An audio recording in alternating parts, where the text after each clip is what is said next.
যে সরকার আসলে তাদের যে কর্তব্য, যে ম্যান্ডেটের ভিত্তিতে তারা ক্ষমতাপ্রাপ্ত হলেন, যে তারা সংস্কার বাস্তবায়ন করবেন এবং সংস্কার বাস্তবায়ন করবেন জন্যই এ সরকারটা তত্ত্বাবধায়ক সরকার না, একটা অন্তর্বর্তীকালীন সরকার।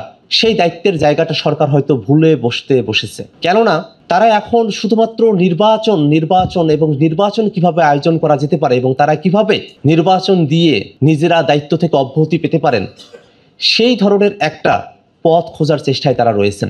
কিন্তু এই সরকার যখন গঠন করা হয় তখন কিন্তু আলাপটা এই জায়গায় ছিল না। এই সরকারের অন্যতম বড় কর্তব্যের জায়গা বিচার, সংস্কার এবং নির্বাচন। যদি সংস্কারের বিষয়টাতে সরকারের তরফ থেকে কোনো ধরনের গাফিলতি দেখা যায়, তাহলে সরকার যে তার ম্যান্ডেট থেকে চ্যুত হয়েছেন এটা জনগণের কাছে দিবালোকের মতো স্পষ্ট হয়ে উঠবে।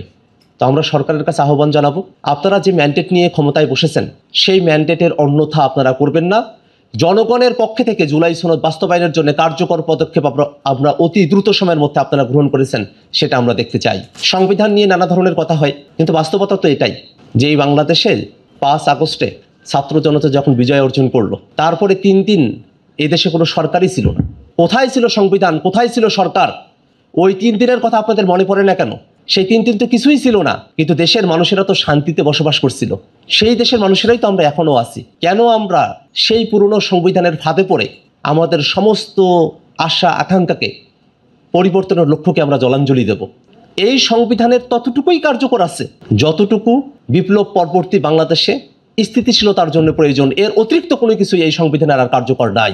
আমরা স্থিতিশীলতা চেয়েছি, ছাত্র জনতা স্থিতিশীলতা চেয়েছে বিধায় আলাপ আলোচনার মধ্য দিয়ে দেশটাকে গড়ার আমরা সিদ্ধান্ত নিয়েছি। কিন্তু যদি ছাত্র জনতাকে তাদের স্থিতিশীলতা চাওয়াকে দুর্বলতা হিসেবে দেখা হয়, যদি স্থিতিশীলতা চাওয়াটাকেই পরিবর্তনের পক্ষে বাধা হিসেবে এখন উপস্থাপনের নজির কেউ তৈরি করতে চান, আমরা তাদেরকে স্পষ্ট করে বলতে চাই, এই ছাত্র জনতা সব থেকে বড় স্বৈর শাসক, সব থেকে বড় ফ্যাসিস্ট হাসিনার বিরুদ্ধে তাদের বিপরীতে খালি বুক নিয়ে তারা দাঁড়িয়ে গিয়েছিলেন। অতএব নতুন বাংলাদেশকে পেছনের দিকে ফিরিয়ে নিয়ে যাওয়ার আর কোনো সুযোগ আমরা হতে দেব না। তো আজকের এই আলোচনা সভা থেকে আমরা সরকারের কাছে বিনীতভাবে অনুরোধ করব, রাজনৈতিক দলগুলোর দিকে সংস্কারের বিষয়বস্তুকে আর ঠেলে দিবেন না।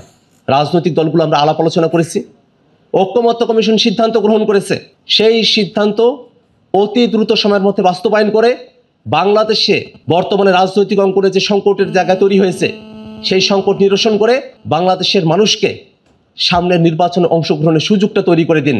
যদি সংস্কারের জায়গায় কোনো বাধা তৈরি হয়, তাহলে সংস্কার না হওয়ার কারণে এই সরকারের এক্সিট পয়েন্ট কি হবে আর সামনে নির্বাচন কিভাবে অনুষ্ঠিত হবে সেই ধোঁয়াশার জায়গা তৈরি হবে।